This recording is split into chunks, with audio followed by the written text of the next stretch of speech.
What's up, everybody? Welcome back to another of the Brick Business Show. And finally, I get to talk to somebody in the bricks and minifigs world. I have Adam Weiner here, who has recently started a brick and mortar store with the franchise Bricks and Minifigs. And I've been wanting to learn more about what that world is like for a while now. And I'm sure some of you out there have too. Really, really excited to have you here. Adam, welcome. Shane, thank you so much. Really looking forward to chatting with you. Yeah, you've been through a whirlwind recently with, so much change in your life when it comes to Lego, building a business around Lego, joining the Bricks and Minifigs family. So I think there's going to be a lot of really interesting discussion here. So I'm looking forward to it. Let's start off with, I guess, some of your background with Lego in general before we get into the kind of business end of things. Like where did Lego start for you? Did you grow up on Lego, or kind of where was it? Yeah, I mean, I was your typical child of the 80s and really discovered Lego during that time, during kind of the height of the castle and the space. And my memories are very fond of being, between 7 to 10 years old, getting those castle sets. I remember particularly Forestman sets that I had, and just, being aware of the world as I grew up and kind of went into my dark ages as I got older. But always kind of was aware what Lego was doing, and obviously admired the product. Anytime we went past the store, had to go in, that kind of thing. But as I grew up and into college and graduate school and my career, I ended up running a professional theater for 15 years in downtown Kalamazoo before switching to Lego here. But I got back into Lego, I would say, about 10 years ago. My wife bought me the DeLorean, the Back to the Future, the smaller one, for my birthday one year. So really got into that. And then, bought sets here and there, some modulars, things that I thought, were important to me, right? That I could put in my office. I bought the Simpsons house when it came out. Really loved that. I kind of kept control, but didn't really totally get immersed in it until the pandemic happened. And March of 2020, I was actually directing a play. Sometimes I direct the shows. I was the executive director of the theater company, and I was directing a current show. And the show was scheduled to open on Friday, March 13th, 2020. On March 12th, we got the notice that, we had to close down. Everything was closing. Broadway ended up closing and everything. We all know what happened after that. We ended up being shut down for 18 months. We couldn't have known that then, but back in that March, I was like, okay, I have some time on my hands. Let's maybe buy some more Lego. And many people thought the same way, I think. And just I fell headfirst into it. I said, I'll just make a city, and just ended up just becoming totally obsessed with the product, with the themes, and really educating myself about the world of Lego. And then about, I think, 6 months later, we're still in the throes of the pandemic, and came upon, remember exactly how I came upon the Bricks and Minifigs store, but I did through online, I'm sure, maybe a video here or there, and really just bought into it immediately, bought into the model, really loved the idea that there was a brick and mortar store out there that you could go to that would sell new in box, but also had access to the entire catalog, the past catalog of 60 years of sets and figures and bulk Lego loose bricks, that really kind of was your one-stop shopping if you didn't want to go online. A great experience. Anybody can go to Walmart, to Target, to Amazon, and get Lego, but you come to Bricks and Minifigs like you go to the Lego store, for the experience and for the knowledge of the employees there.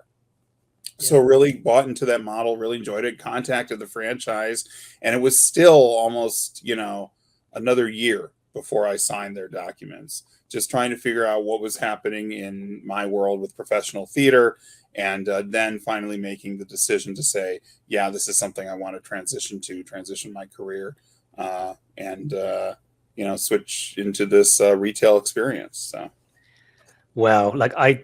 So I'm almost like on the edge of my seat now, because I'm so happy to hear that this is also new for you, right? Because pandemic, and then this transition, and now you run a brick and mortar Lego store.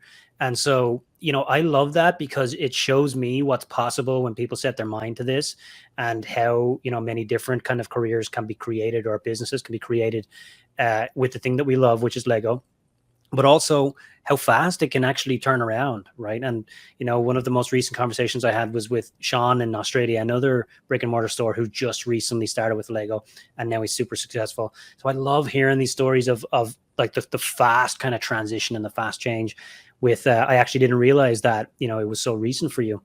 So, and the other thing I was thinking as you're talking there was, it's such a great time for you right now, with your background with Lego, being, you must have so much nostalgia with Forest Men, with Castles, with DeLorean, like the things that you were talked about being, massive introductions for you, all coming back around recently. I just thought that was kind of an interesting thing there. So I definitely kind of want to dig in a little bit more on the pandemic, right? And the 2020 craze, it changed a lot of things for Lego, because everybody was stuck at home. We had, sudden boom in sales on, for Lego pretty much everywhere.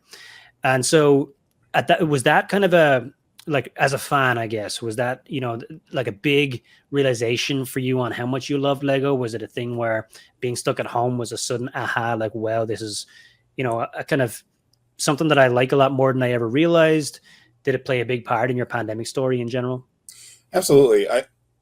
I think the way things kind of moved over those 18 months was in waves, many maybe like the pandemic waves, where I would get really into it, figuring, oh, could I make this a career? Whether it was, briefly, investing without a brick and mortar store. I thought about that for a while. But then I figured I would miss what I like most about the current job working with the theater, is the customer service and the interaction with the community. And what's great about, I think, about Bricks and Minifigs is because even though it's a franchise, it's owned by local people who are many times already ingratiated into the community and able to reach out and give people the customer service experience that they don't get from buying online. And after almost 2 years of being indoors, right, starving for that connectivity, and Bricks and Minifigs, the franchise, had, like every retail store had issues in 2020 when you have bulk tables or birthday parties that you couldn't have and couldn't do. So I think when everybody realized that they could do this at home, and now everybody's out again and able to share their passion with each other, I think that's why I'm seeing this, or at least a lot of the stores are seeing this huge boom in traffic because of that. Yeah, that's a great point. It's also really interesting to me that you mentioned, that you kind of craved interaction and being around people, because, I could see that being really important for running a store, and especially in the world of Lego, where, this is the kind of thing where fans, they really want to talk about it. Like, they love this thing that they collect and that they're building. They want to talk to experts. They want that, that experience, those stories. And so in this store, I can see that being super, super important to be able to kind of tap into that. And just like, talking about sports or talking about music or any current events, things like that. I like to say, when the world was chaos, Lego was order for me. Yeah. To being able to have that set thing. These are the things that are out. This is what's cool about it. These are the techniques. This is what came out. There's a set finite, and for my, mild OCD-ness, that is something that I really, really enjoyed talking about and talking to other people about. Yeah, absolutely. Now, I want to dig deep on, like, the experience that you went through to get the store open and different things like that, because I know it's something that, a lot of people have probably considered out there. But before we do that, I'd love to just kind of level set for anybody out there who is not aware of Bricks and Minifigs. They don't even know maybe what a franchise is and how it works. Could you just give us a very brief rundown on, like, what's the idea behind the franchise model as a business model, and just a kind of a quick overview of Bricks and Minifigs in general? Sure. Well, Bricks and Minifigs' official tagline is rebuild, reuse, and reimagine. They were created by two guys in Oregon who were investors and resellers, just online mainly. But these two guys met at a house at a buy and was like, wouldn't it be great if there was an actual store we could go to instead of like going to people's houses and doing this. And Bricks and Minifigs was born from that. Over the years, I think it started around, I want to say like 2000, between 2005, 2006. And the first store was in the Portland area in Oregon. And they got a couple more stores in there. Eventually, the franchise was bought by some folks in Salt Lake City. And that was recently, I want to say within the last 5 years. And since then, they developed kind of this plan, this strategy to expand with a more formal franchise model than the original owners. So the model is rebuild, reuse, reimagine. The idea that there's 4 different points of differentiation that we want to make from other stores. And that is, we offer new sets, we offer retired sets, we offer used sets, pre-owned sets. We offer retired sets, new and or used, sealed in the box. We offer bulk Lego bricks, loose Lego bricks, and we offer the minifigs individually, which is, I think, the biggest seller and aspect of the store. Because if you've come in our store, we have a dozen jewelry display cases that surround, kind of act like a corral in the center of the store, filled with just thousands and thousands of figures that people can go into and select what they want. And it's a personal in-person option of going to Bricklink online, etc.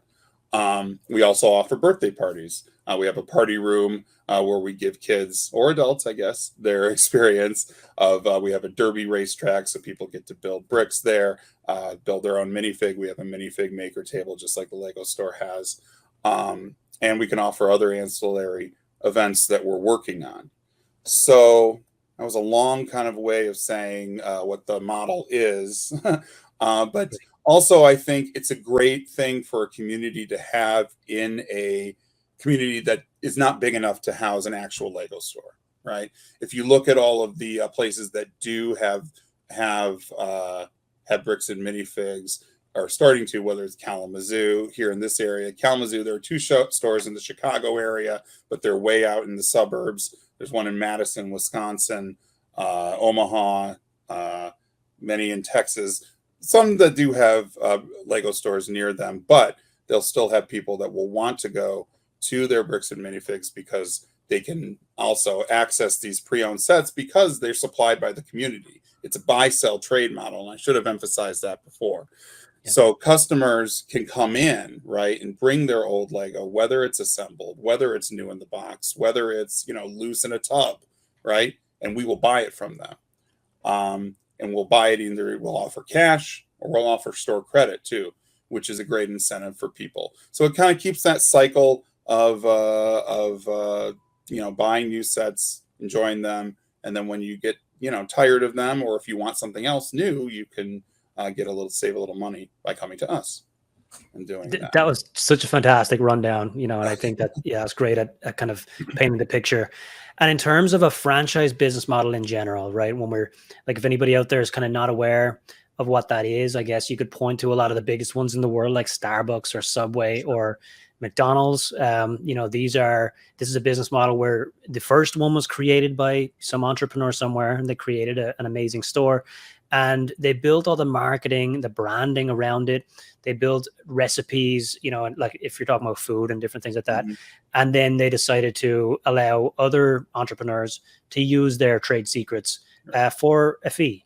And so that they would have, stores or restaurants popping up all around the world with their brand, their color schemes, their furniture, their recipes and different things. And so that's really what it is, at its core, is what a franchise model is. Now, Adam, are there any other Lego franchises out there? I don't think there is, right? I know that there's a gentleman, I want to say it's like Andy's Brick Store or something. Have you heard of that? It's like in Pennsylvania, or I don't know. It rings a bell. Probably not as large. If they're definitely not as large as Bricks and Minifigs. So. Yeah, and there's definitely people listening who are shouting at the screen right now, yes, there are 3 others. But yeah, I haven't really heard of any, definitely not as large as this. So Bricks and Minifigs being, the big one in the US. Are Bricks and Minifigs outside of the US at all, or no? There's one, I think, in Newfoundland. Oh, wow. Okay. In like St. John's in Canada area. Gotcha. Okay. But yeah, that's the only one. So I guess the basic idea behind that then is that, you know, it's an opportunity where someone can tap into the branding and the, you know, the way that the Bricks and Minifig stores have been set up, Yep. the things that they've figured out, the secrets that they've been able to develop to run a successful brick and mortar Lego store. And, you know, the entrepreneur who's setting up a store, maybe, you know, in a small town, wherever you live, there's no Lego store. And so you decide that you want to set up a bricks and minifig store. You can work with the company and become a franchisor, franchisee, right? Right. Got to get the terminology. So, so that's basically it.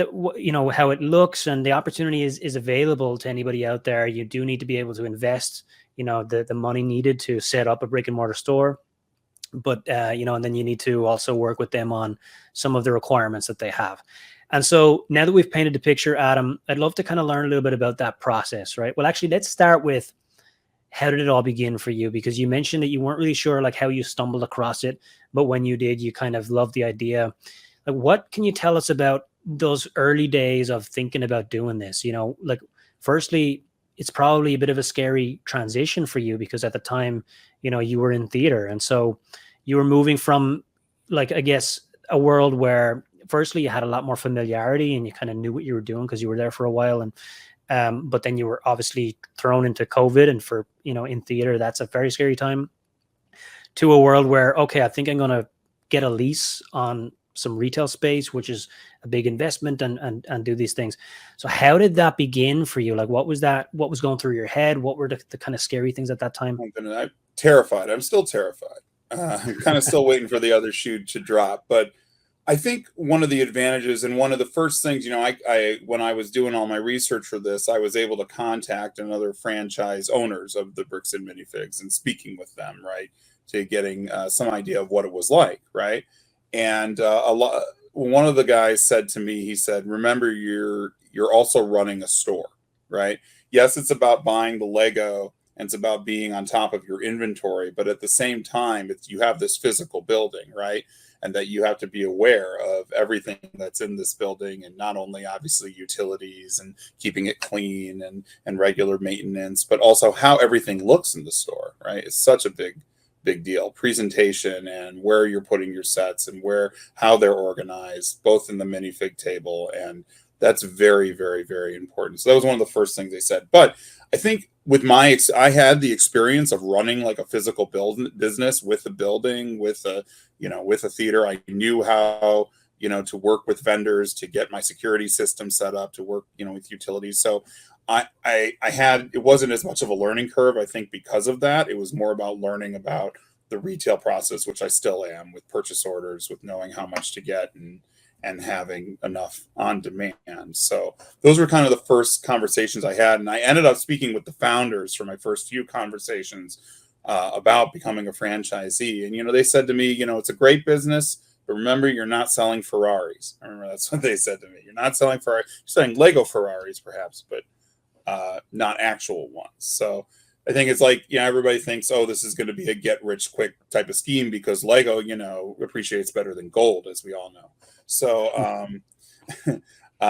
they kind of wanted to temper, you know, your expectations and make you understand that you're still going to have to work hard at a business, and not necessarily it's going to be a grind, rather. Which is definitely a good, like, I like that, right? Because, you know, they obviously want you to become a franchisee. It's in their best interest to expand the business, but they're being realistic and setting those expectations. That makes a lot of sense. But like, well, firstly, I want to pause for a second and just kind of point out that, like, what you've said is that you immediately tried to talk to people who knew what they were doing, right? You immediately tried to get in touch with people who are currently doing that. So important for anybody out there, whether it's, you know, opening a brick and mortar store or Lego investing, which is what I do, or it's opening a Bricklink parts store to sell parts. You know, there are ways that you can contact very successful people out there who are doing exactly what you want to do, and learn from them, right? And tap into their wealth of knowledge. So absolutely the best thing that you could have done at that time was just talk to the experts, talk to the people. So, I mean, you were kind of learning from people who were doing it. And so you were hearing stories about how you could have been successful, right? Absolutely. So, after doing the research and, telling these guys, telling the franchises that I'm very, very interested, I think Kalamazoo, you have to go through stages, right? You have to go through applications. They want you to be the right person for them, right? As much as you want them to be right for you, right? Yeah. So, they do background checks. They want to make sure that you have enough, money, enough capital to make this investment to get a store off the ground. And there's a range, they give you a range of this is how much it's going to cost, right? This is how much your utilities are going to cost in their financial disclosure documents, right? This is how much inventory you're going to need approximately. It's approximately how much staffing you're going to use. Mm-hmm. All these things that you might not be thinking about, your credit card fees, your insurance, right? Your leasehold improvements that you're going to need to make for your store, your equipment, etc. All of that, right? So you are aware of what this is going to cost when you get into it. And then, you keep going up the ranks, you keep talking to people in the company, and eventually you sign the documents, right? And you sign, you're on your way. You go for training. And Salt Lake City is where their headquarters. So we went there back in January to train for a week. They have 3 stores there in that area. So we were able to go around to all 3 and talk to the owners there and get a good idea of, what every store is a little bit different. It's not like that's what's other interesting. Yeah, it's a franchise, but it's not like a Chili's where everything is exactly mapped out the same way, right? Every Bricks and Minifigs is a little bit different in the way, the branding is still the same, but in terms of their focus and what they do, it can, there's a lot of leeway in there. So if you want to be the minifig store, right, you want to have all of the minifigs and not focus as much as New Unbox. There are stores that do that. If you are a Technic store, or you are every store is a Star Wars store, let's be honest. But, some some themes are more popular than others, it depends. So. Yeah, I definitely want to dig in a little bit deeper on that, because it is one of the problems with franchises in general. A lot of the time is the red tape. It is the restrictions. It is the inability of the store owner to make their own decisions because it's not what the franchisor wants. And so it sounds like there's a lot of flexibility with Bricks and Minifigs, which is great because in my experience, there has been, yeah. Yeah. Because with Lego, like you were saying there's so many different business models you could chase down. There's people who specialize in certain themes in certain areas. Giving the store owner the power to make those decisions, I think, is probably a better approach. Some stores have an online component. We don't as of yet. I don't know if that's going to be a goal for us in the future. But a lot of the stores, and that's a way if you really want to kind of increase your capital, increase your numbers, but it's very time consuming to sell minifigs individually online. It's a whole different game, like e-commerce is just a whole different skill set, and setting that website up and everything. So it's, even though it sounds like there's a lot of flexibility, there's likely going to be some sort of restrictions and some things that you need to do the same as them. I assume, a lot of that is down to the way the store looks and the branding outside the store and different things like that. Can you talk us through some of the things that are required if you run a store there? Sure. So in terms of the things that are required, I would say, like you said, the branding, everything that you put out there has to be kind of gone through the main channels, right? They'll give you assets. They'll give you all sorts of ads and things that you can run that have been approved. But if you want to do something special, particularly something that, deals with the Lego logo or the brand or stuff, you have to run it by corporate, because there's lots of little rules. And as we know, Lego's very protective of their trademark. And you have to use it the right way. So you have to be aware of that.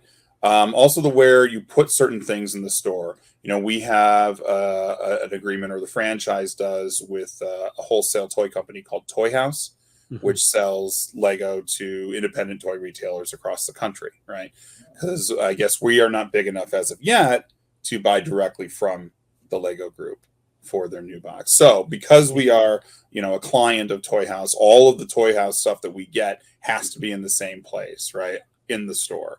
You can't put a set that's an X-Wing that's currently out now next to a retired X-Wing, right? or something, or another retired thing. You can't put retired sets next to new sets. You have to know exactly what's out there. The retired sets can go in a different space, but that has to be there. Restriction, if you call it a restriction, or just being a franchise, usually comes with a royalty. So we pay royalties on all of our gross sales, right? So that's something to be aware of, especially if you're going to be going into this game with the franchise. They do a lot for you, right? They hold your hand, they help you. What's great about having a franchise is you have 50 other stores to talk to, which makes it very, very helpful if you have questions, or have a problem. That said, now I'm going to say I forgot my train of thought here. So on restrictions. Oh, on restrictions, the royalties. Yeah. Like I was saying, so they help you a lot. They do a lot for you, right? But they have that royalty in place. You're going to be continually, paying for that in addition to the franchise fee, right? You pay for their, to have your website be hosted. You're paying for, monthly financials and updates that they're going to give you, marketing assets that they're going to give you, access to sourcing minifigures or parts or certain sets, access to vendors, right? Special vendors that can get you products, brick arms, Big Kid Bricks, etc. But you pay for that, so it's that trade-off that you have to be aware of. Yeah. And is there any restrictions on your sourcing of your inventory? Do you need to go through their sources? Can you do your own thing as well? Oh, you can definitely do your own thing. You're encouraged to do your own thing. But they are there to provide you, hey, we got this, if you want, we got all these boxes of video series 2 from Europe that never came out. Who wants them? That kind of thing. And so it makes it worth it so far for me. It's worth it. And the people who there are really, passionate about the franchise, I think, and really have a plan for growth. And they're really great people as well. So really have enjoyed it so far. That's awesome. Yeah, I mean, on the website, they do have some of the details. People who are listening are likely going to be a little bit curious about, some of the specifics on the numbers, right? And we're not going to go deep on, how much every franchisee has to pay to the headquarters. But they do have some publicly available information out there on the website. They have some specifics there. So they do mention there's an initial franchise fee of $25,000. And that will get you protected territory, 5-day training program at the headquarters, up to 3 days of on-site training at your location, a web page, and a comprehensive operations manual. And then they also kind of mentioned some other numbers, specific prices of some of the systems that you may have to, invest in, like computer systems and, your point of sales and stuff like that. So for anybody who's kind of curious about the specific numbers, head over to the Bricks and Minifigs website and you can see some of that information there. Adam, a question I did want to ask you about the fees, I guess, is, was it something that, you had to dig deep to figure out if it would be worth it? Because I think there are going to be some hesitations out there. There are going to be people who think I could just set up my own brick and mortar store, create my own brand, hire someone on Fiverr to create a logo, build a website, and, I should be good to go. Now, I think that there would be some naivety involved in some of that because there's going to be a lot more to this. Did you have any of that struggle when it comes to the fees you knew you would have to pay? No, because I knew I needed the help, right? I wanted the hand holding, right? Because I was going into such a new world. I don't know if I had 10 years of, online e-commerce investing of Lego under me, I'd feel different. Maybe if I had 10 years experience of running a brick and mortar store, just not Lego, I might feel different. But in this case, I was like, here, teach me what the best way is to do this. And it was kind of a trial by fire for sure. Those first few months, one of the first things I did when I taught, another one of the things that one of the other stores said to me when I talked to them probably a year and a half ago, they were like, start buying now. Start buying now, definitely. Because the things that you're going to buy now that are on sale when you open a year and a half from now are not, going to be available. So you're going to have that advantage. And that was great. I mean, I started doing that little by little, and I had a lot of great inventory, but new in the box. And I used a lot of the sets that I bought over the pandemic to kind of jumpstart the inventory that for us. Some modulars here, some bigger sets here, some vehicles, etc. So was able to help with that.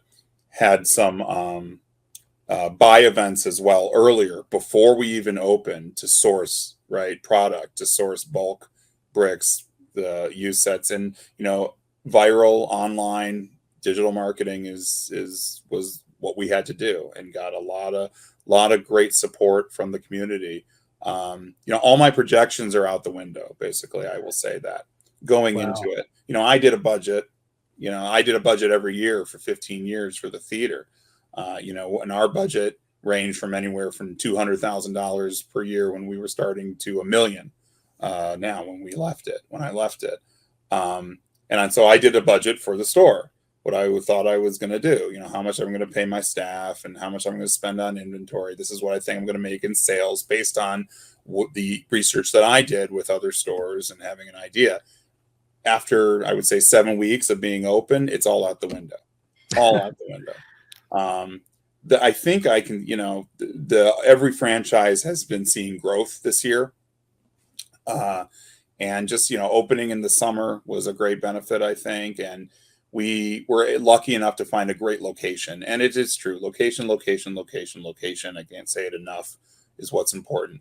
Bricks and Minifigs, the franchise does, I think they are still doing this. They have folks that will help you search in your area to find a place for you. They want to help you with that.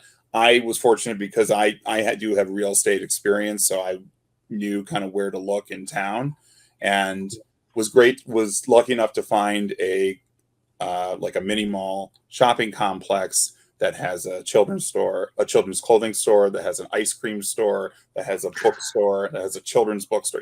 Great synergy. A children's shoe shop is literally right across from us, so it's this great synergy that just worked, right? It's not the most popular thoroughfare of the community, but it's the right place to be, right? So that's incredible. So it's like just made for a Lego store to exist there. Absolutely. And when they are when they're helping you to pick a location, I know they didn't do that with you, but do you happen to know, is there anything else that they would look for if there's anyone here listening who is thinking about, oh, there's this retail store down the street? So you're looking for things that are close to other draws for families and for children and for, absolutely. I think like-minded businesses, family-owned, community-owned businesses. I'm fortunate enough, again, Kalamazoo is a great, we're about 300,000 in our population, but it's a small town, right? It's a college town. Western Michigan University is here, but everybody seems to know each other, right? And everybody is supportive. If there's a new, whether store or restaurant or things, people flock to it, right? They want to check it out. So I think in communities of this size, I know Sioux Falls just opened a store, Bricks and Minifigs, and they're about the same size of community, Sioux Falls, South Dakota, as we are. And they had the highest grand opening of any Bricks and Minifigs franchise ever. Well, we came in second, unfortunately. Second, so. I'll take second. Second to Sioux Falls, but that's good. I love it. So go ahead. So I definitely want to dig in more on your training experience and like the things that, happened over those first couple of weeks after you signed the papers. But before we get there, just to kind of round out on the I guess the restrictions, the experience of being a franchisee and different things. You mentioned sourcing, for example, and, it's okay for you to source whatever way you want to. But, are there kind of, I guess, are there any other areas of the store where you lack control, where you wish you did have control or anything like that? Anything else that people should be aware of with being a franchisee? In terms of control, for us, I mean, I still ask me in 6 months, I might have a different answer. We're still pretty new and we're still kind of in the honeymoon phase. I'm sure within 6 months, and you can talk to other stores and they'll give you different answers. They recently, for example, the franchise just recently switched over to a new point of sale system, so everybody is learning it at the same time, and they're just frustrated as they would be because they're used to the old system, right? I never had the old system, so I'm like, this is fine. I don't know what you guys are complaining about, but so things like that. When the franchise comes in and says, this is what this has got to be, this is the point of sale system, or look, this is inflation is causing us to make some certain choices on how much our minifig should be, our minifig maker tables should be, or our ball figs should be. So you need to be aware of that. So that can cause some friction sometimes, I think, with other franchisees. But again, at the end of the day, you got to know what you're getting into, and if you're going to be part of this system, you're going to have to follow their rules to a point. But again, you can always, I go to them for everything. Ask them questions. If you don't ask, how do you know that it's going to be okay? So we send them everything. Or is it okay to buy, use this vendor? Is it okay to have these for sale in the store? Just ask. Yeah. And so the pricing of items are kind of something that is a little bit kind of, we want to be uniform in some ways across the different stores. Right. We don't want to go into one Bricks and Minifig store and see a set that, it's triple the price of the same set in another store. Which is interesting which is interesting in that case. And we look at another things and how we decide how much to sell things. I look at, what other stores are selling them at. I'll go to look at 3 other stores and, they're selling, the Endgame battle used for this much. So I'll know then what's going to be, the right way. There's a lot of interesting, there's talk about, well, should every Bricks and Minifigs have the same minifig price for every minifig, right? Should every Luke Skywalker be this much? Should every Darth Vader be this much? It's not like that case right now. And I don't think it should be, because different areas of the country have different, wants. And, for example, I brought this here. I can finally use it. So we got this, came in yesterday.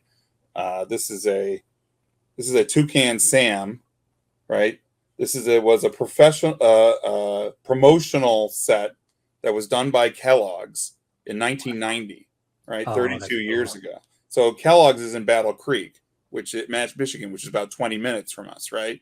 So if you brought this in South Dakota or something, nobody's going to care, right? But I'm going to get some Kellogg's guy who's going to come in and see this rare piece and want to buy it, right? Yeah, absolutely. Yeah, you're going to have differences. You're also going to have differences in, in living costs in different cities and things like that, How much visibility do you have into the other stores? Like, can you see their sales numbers at that level of depth, or no? Okay. No, we're not. We're given information about how everyone did for the year, but it's not. You can't tell who's who, right? Okay. So it keeps that in anonymity. So you don't see that. So, but in terms of financials, again, I don't know how it's going to go. I assume Q4 is going to be big. That's kind of what we're going to plan. Once school starts, I think things are going to die down a little bit in here. But we just got notified today that hopefully Beyond the Brick, who does a lot of tours of Bricks and Minifig stores, will be coming through Michigan and hopefully be able to tour our store next month. So we'll get that exposure, which is great.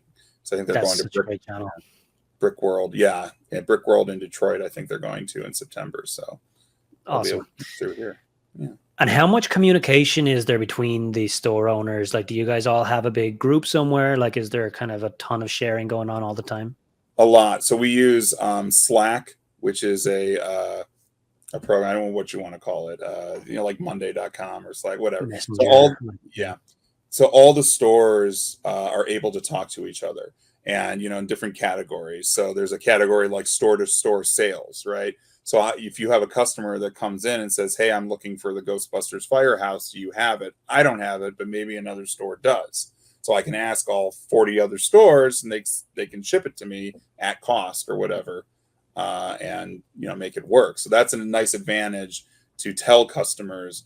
And everybody's sharing stuff. People will share assets with us, photos that they do. People will tell marketing tips. Other, parties and events are a big thing for the Bricks and Minifigs franchise, because there's no margin, there's no expenses there. It's basically you just have a space and you're throwing the party, right? So parties are very, very important. So great advantages or things you can do to fill that space is Yeah. big. And, because our margins are thin on the new sets, as we all know, Lego is a premium product, and it's expensive, and margins are very thin for us. So you have to make that up with the used sets, with the minifigs, and with the bulk, and with the parties, right? So for us, the new sets are great to have. They're great to promote, but they are mainly a carrot to bring you in the store. So Got you. they're kind of like the buffets in a casino. It seems to be a common consensus that, every store owner that I've talked to is kind of like minifigs, put the minifigs right next to the register, and it's all good. Okay. So I definitely want to learn more about the startup kind of phase of the store for you. I guess, so you mentioned it was a year-long process, right? From when you kind of decided you wanted to do it to when you opened a store. Was that right?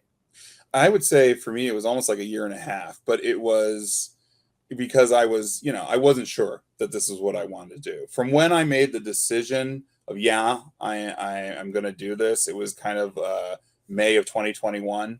I ended up signing the documents in October of 2021 and went for training in January and opened in June of this year. Amazing. So, just so easy. Yeah. So during that time, I guess, what were some of the did you ever have a moment where you're like, I'm doing the wrong thing? Like, this is not going to work the way I think it will. What were some of the big kind of challenges or scary moments before you actually got the store open? The biggest thing for me was I was confident I could get the new inbox of what I needed because I knew how to source it. I was worried about used sets and bulk Lego because I didn't know if the people in the community would know what to do, right? There's people on Facebook Marketplace all the time, everywhere, who are selling Lego, or eBay, obviously. But we put it out there, and I think trust the model of the franchise because they know what they're doing. Because they say, "Don't worry, They kept telling me, "Don't worry, you're going to get people, and they're going to come." And sure enough, they did.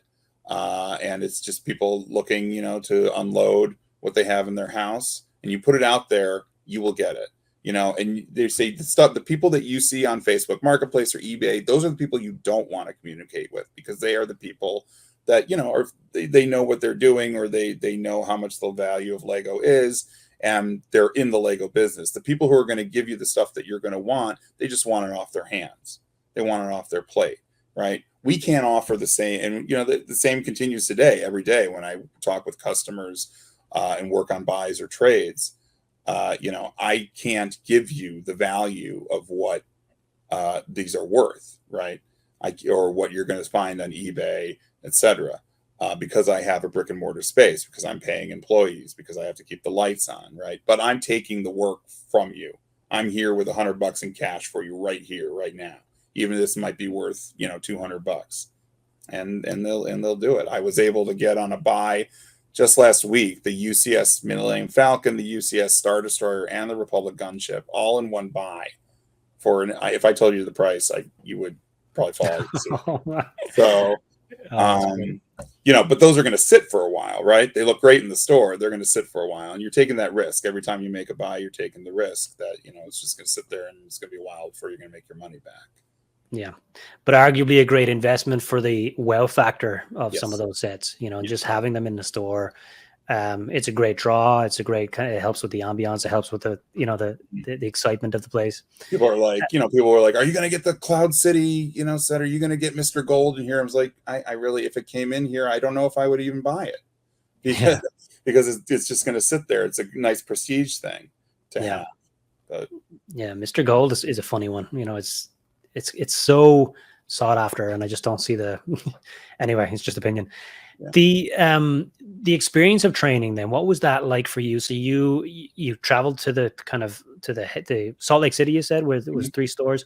And so who were you training with, I guess? Were you meeting with the owners, with the original kind of We're meeting a little bit with the owners, but we were mainly working with like their director of operations, a gentleman named Matt, who kind of oversees basically all the training of everyone who comes in. And he was excellent guy, and they should never lose him because they send someone out to you too when you open. someone comes out to you from the franchise for like 3-4 days and holds your hand the whole way and make sure you're doing everything right. We're helping you set up the point of sale system, make sure, all your employees know what they're doing, even helping train them a little bit. So for us, it was basically 2-3 days kind of just sitting down with him and talking with him, going through the manual, understanding, what we are doing here, how the model works, and how to source product, how to work with your customers, how to do trades, how to do buys, what it's going to look like after you leave the training. And then they kind of just throw you into one of the stores and have you basically just become an employee of the store for a couple of days, right? And kind of learn by doing and just shadowing people in the store. Gotcha. So a lot of it is, sorry, go ahead. So you were just working with, one of the other kind of franchisees over the like a couple of days? We didn't have any other you mean working in the stores? In someone else's store, yeah. Working in the stores with their managers, with their people, sorting bulk, taking buys, researching for trades, etc. So just kind of, trial by fire again in there and to get an idea. And then they kind of send you home and they say, okay, get a store, get a space. Yeah. And they talk with you every week. You have weekly meetings with one of their unit support managers there. And, they had you read a book about franchisees, that franchise relationship, which, might sound, I have to read something. It was very helpful. It was a very helpful book. I don't know if they still do it. I think they should, but it was helpful to me to understand what my expectations were going to be going in. And they meet with you every week and make sure you are doing the right things. They have a dedicated marketing person that will talk with you and make sure, are you doing everything ready with press releases? Are you, talking to the right people in your community on how to get ready? Here's how to do the Facebook ads for boosting Instagram. This is how often you should be doing it, etc. Here's how to get the website ready, all that stuff, right? Yeah. So what I'm hearing, like, it's super valuable stuff, right? It's super valuable stuff because not only do you have that dedicated marketing person that's going to help you, let's say, for example, if you were not good at marketing, you never did any marketing before, and this person is going to guide you through how to do it. But that person, not only do they have experience with marketing, but they've done this for other stores, for other Lego-based stores, right? Essentially, they have done successfully exactly what you were trying to do when it comes to your marketing. The trainer who walked you through, how to set up your point of sale system or your sourcing, they have successfully done that with a lot of other franchisees. They have seen what works, what doesn't work. You are getting, it's like, if anybody is concerned about having to pay a franchisor, like the franchise fees and stuff, it's like hiring people for your business, but getting the absolute best people to help you, firstly, because they've done it again and again and again, and not having to train them, they're actually training you, which any business owners out there know the value of having that kind of help. So, and I'm thinking about, it's kind of reminding me of like Amazon fees, right? Because it's a complaint that I get all the time in Lego investing is, I don't want to pay 15% of my sale to Amazon or eBay. I'd rather sell locally, or I'd rather sell on Facebook Marketplace. And I'm kind of, I'm in the camp of 15% is a very small fee to pay for access to that many buyers, right, on Amazon, and that quantity of people who you don't have to market to. This is a similar thing. Yes, you have to pay a fee, but the help that it sounds like you get is it's honestly worth a ton, I imagine. Yeah. And so how do you? Sorry, go ahead. Sorry, go ahead. No, you go. No, I was saying, like, so if I have problems immediately, if I have a point of sale issue, I don't have to call the point of sale company. I go on Slack and I talk to a unit support manager. I'm having this problem. Within 5 minutes, they're giving me answers, so I don't have to worry about that. If I have a set that comes in that I don't know, eBay's not giving me great information, Bricklink's not giving me information. Hey, everyone, what do you price this figure or price this set at? And I'll get information back almost instantly. It's great. It's a really, really good community. And we're actually going, I'm excited. We're going every year. All the franchisees get together at a conference, BAMCon, so as they call it. So, and this year it's actually first time it's going to be out of outside of Utah. It's going to be in California. So could be heading out there in October to meet all the other franchisees. I met a few of them in the area, but excited to meet everybody at that time. That sounds amazing. Yeah, the support network around you is fantastic, and it's way beyond what I expected. You know, from the outside, when I was looking at Bricks and Minifigs and thinking, you know, it's probably a lot of the benefit is probably in the marketing and the brand, and the people know the name. But you know, the support network, you know, it's kind of like an under the hood thing, and that's the real value here. You know, because everybody's passionate about the product. Everybody, you know, everybody who's in this is kind of doing it for the love of Lego. I don't think there are owners or managers that are like, I think this is a good. I haven't met anybody yet that's like not like a super nerd Lego like aficionado like myself, right? So, yep. Can't wait for Brick World in Chicago next year, hopefully. And you know, a lot of we weren't able to get to it last year, but I know a couple of the Bricks and Minifigs has a table there, I believe, and I think they did like a conference or a speaking session there this year. I heard, yeah, I heard about it. Yeah. I think it went down really well. A lot of people kind of had a lot of positive comments. So after you did your training, I guess, how did you come home feeling, right? Were you like pumped and energized and thinking, I can totally do this? Or were you a little overwhelmed and thinking, wow, there's so much more involved with this than I thought? Both. I was excited because I knew I felt ahead of the game because of the experience that I've had. And I knew, you know, we were going to in line to get a good location, and I have the experience. I wasn't afraid of opening a physical store, right? I was concerned about getting the product for the store. The hardest thing that was to source, that will always be to source, will be the minifigs themselves, because you want to make sure you're getting good prices on them. And, you know, especially lately, it's been even harder and harder to get massive amounts of figures, whether it's even just basic stuff that you're going to want for your minifigure table, let alone, you know, collectible series, Star Wars, you know, Harry Potter, Marvel, etc. Right? You're always working to get figs. The franchise sale will help you out a little bit, but you know, Bricklink will be your friend. Ordering internationally will be your friend, if that's something you want to start. I don't know how those guys in Germany get those low prices for some of that stuff, but they do.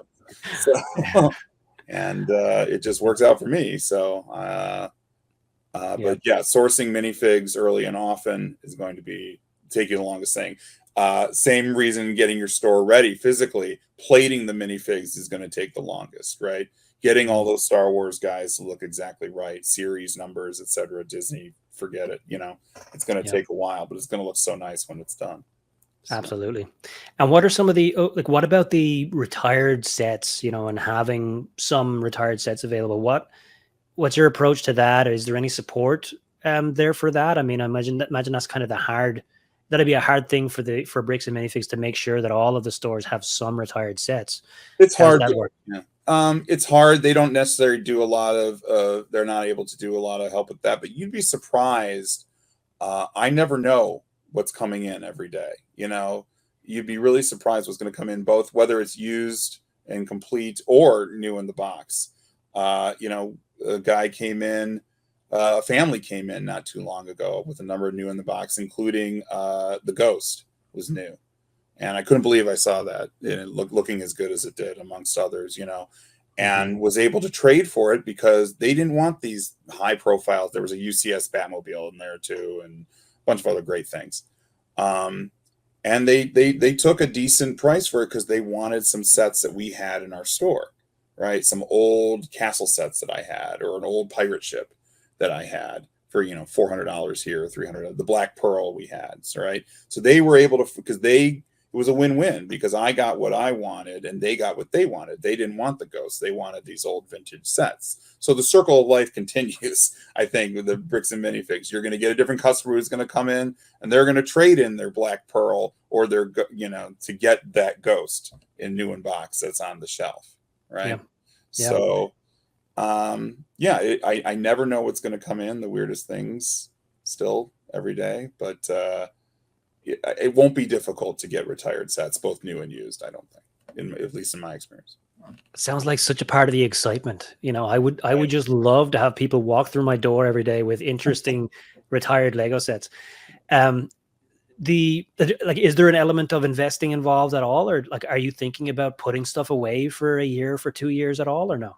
Slowly but surely, probably not. A lot of people, we talk about it, comes up from time to time. If we have a plethora of stuff, like I had a lot of Hagrid's huts when we opened the store, because that was the one that you said amongst the, buy, right? So I think I might be almost out of them right now. But I think as I get it depends on how much space you have. I think if you have a lot of space, you have the ability to do that. And you can stock up on stuff when they're on clearance or when they go on sale. I would probably do that more if I had more space, or if I was a little bit more comfortable in the projections of where I was going. I see myself in the future doing that more, taking a set and just, I'll buy 3 of them, put one, in the basement somewhere and just save it.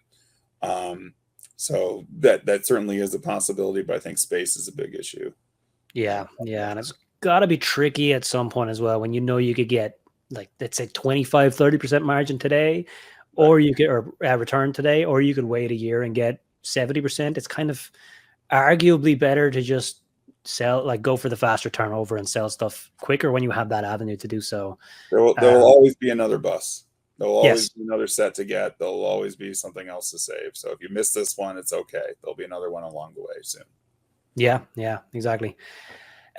So I wanted to kind of dig a little bit deeper on the process of actually physically opening the store. And so, did you, so you had some guidance on the front of the store, for example. Did you have to lay out the store in a specific way as well? How did that work? Did they send somebody out? How did you, like, did you have to work on it yourself? Did you hire contractors? What was that process like?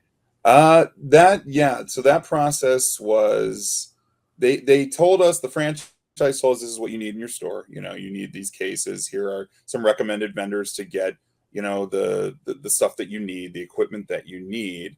But in terms of layout, colors, and thing, they're kind of just like, let's see what you got. We were lucky. We actually we're talking to another store, the store in Sioux Falls, that was opening along the same time, and they told us of a vendor who sold them all of their fixtures, all their cases, all their gondolas, all their shelving, slat wall, etc., and did a 3D rendering for them of the store layout. You gave them their dimensions, and they did it for you, free consultation, right? So we called them up and did the same thing, and it worked out really, really nicely. This is where the advantages of having a partner came in. My wife Allison, who doesn't have a lot of Lego knowledge at all, but has a real knack for event planning and design, really kind of took over on that and designed the layout of the store.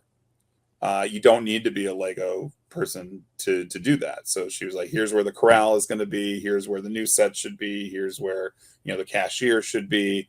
And then she was also able to contribute to the decor and having ideas. So when you come in our store, I don't know if I want to spoil anything because you'll maybe see it on the Beyond the Brick, but we got hundreds of base plates and basically greebled Lego bricks on hundreds of them and put them as a trim on top of the store. Right. Oh, that's cool. It's like that.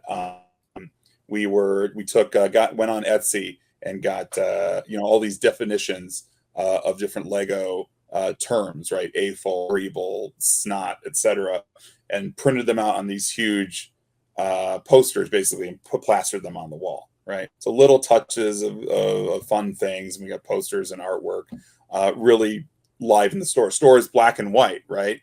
Because we wanted the product to be the color. So there's accents of colors on the doors. The doors look like a 2x4 brick, it's very cute.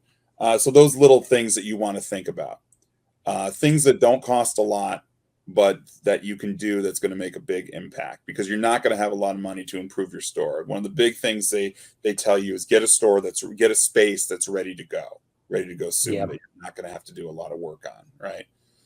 But important. Mm-hmm. Yeah, we kind of didn't follow that, unfortunately. We had the space that we chose, it was too good. We did a little bit of fixer upper, but in terms of like fixtures and things, you don't need to spend a lot. Yeah. So, the thing that I think is so important about what you said, or is creating a welcoming space for people to want to be, right? Because I actually remember a bookstore when I was growing up, and I felt like I always just wanted to go back to this bookstore. I could never say why. Even to this day, I remember this bookstore. There was something about the ambiance. They had like little water fountains and, with stones, water trickling down the stones. And you could sit and have a coffee and read a book. I know a lot of bookstores approach, like do something similar. But this store had everything so perfect when it comes to the feeling of being in the store and what you want from a bookstore. Like, what are readers looking for? And so, having that feeling that people can't even describe about why they want to go into your store. It sounds like, it's so useful to have your wife, and the knack for design that she has, because it is something that I think is very hard to learn, to make a store welcoming, to make kind of the ambiance and the feel. Get that help. If you need help, if you need to decide what kind of flooring should I have, what kind of slat wall I have, if you don't have that expert, find someone in your circle that might have, experience with that. Yeah, I think totally worth it. Very helpful. Yeah. So just real quick, I wanted to ask a little bit about since you opened, right? Because we talked about the application and what that was like, and setting up and training and different things. But since, I guess, like, how was opening day for you? How excited were you at the whole thing? Did everything go to plan? What was the experience in the first week or two? It was chaos. It was insanity. We did a really good job, I think, of marketing the space, of our digital viral marketing, got a lot of features, in some local magazines and local print, as well as, some engaging through online, talk to a local online group that talks about events and things to do for kids and families. If there's that in your community, get in good with them because they have the reach. And we had 3-hour waits outside of our store on opening day. 3 hours. Yeah, we had people in line just hour before we opened, and it was just chaos. It was, and we're like on the lower level, right, of this complex, and so we had this line snaking along from the opening up these stairs to the other level. People were going to Subway up. There's a Subway up there, and seeing what the heck is this, and they had to come down. And yet people were waiting in line 3 hours to get in. And I felt bad about it, but at the same time, it was such an amazing experience. And the business that we did that day, and people coming in, these kids coming in, and that's another great thing that we don't, as investors or resellers, don't talk about maybe enough, that this is really for the kids. And seeing these kids come through and looking in like, just in awe at the store, and seeing all those minifigs. They're in their little heaven, right?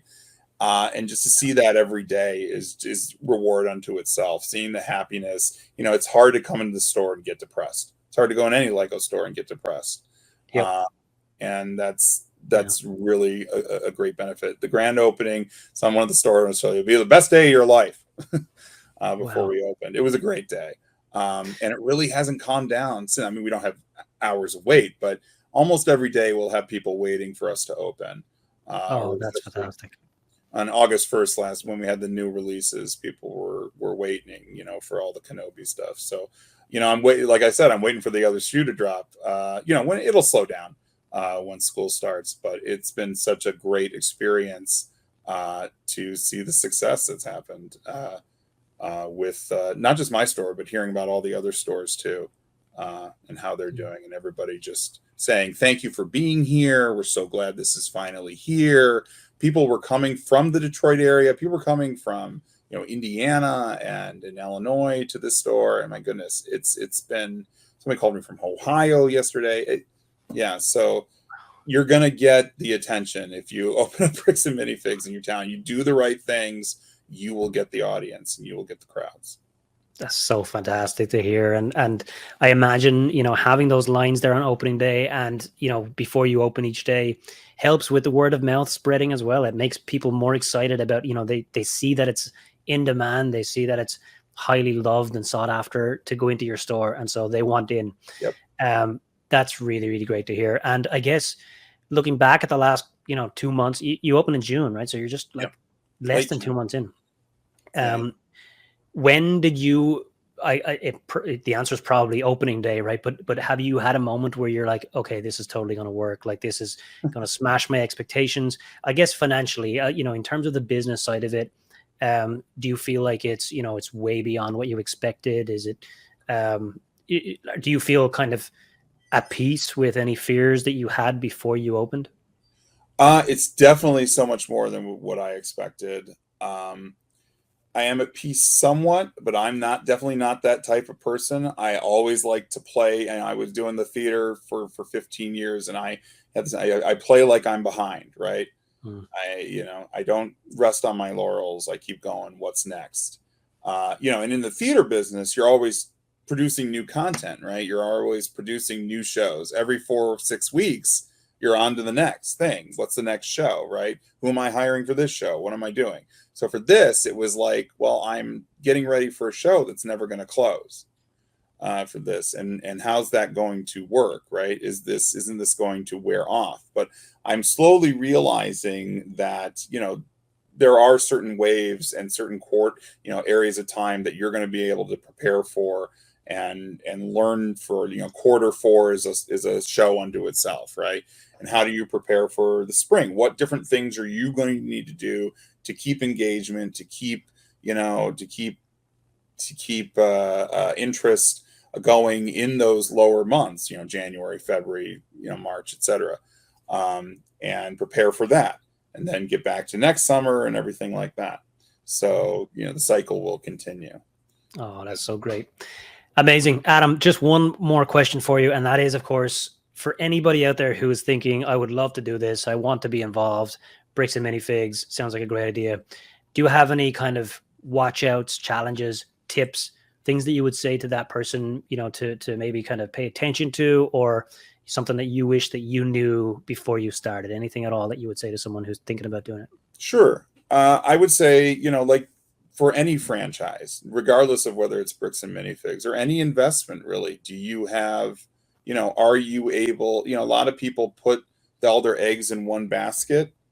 If you're going to do that with a Bricks and Minifigs, be really aware of that and make sure there's transparency with the franchisor, right? Make sure that everything is on the table, I think, when you're going into it, because you're interviewing them and they're interviewing you. You're entering into a symbiotic relationship, right? So I would say make sure you have the funds to survive and to build out. You're probably going to need more money than you think, right? You always will. But hopefully the rewards will come after that. They tell you that usually, on average, for any franchise, it takes about 18 months to go into the black. So be prepared for that, right? And I would say, just be prepared to. I'm kind of used to it when I was working at the theater, right? I was the executive director, but I had a board of directors above me, right, that I had to report to. This is a little bit easier, but I still kind of have a board above me, right? And that's the franchisor. So I still have to kind of be aware of that in the back of my head. So if I'm a person that's very headstrong, if I'm a person, that I can debate about anything, get what I want, maybe you have to understand that when entering into a sort of relationship, it's a give and take, right? So pick your battles, right? And I think everyone can come out a winner if you do all those things. I love that mentality. Everyone can come out a winner. That's what we want. Right.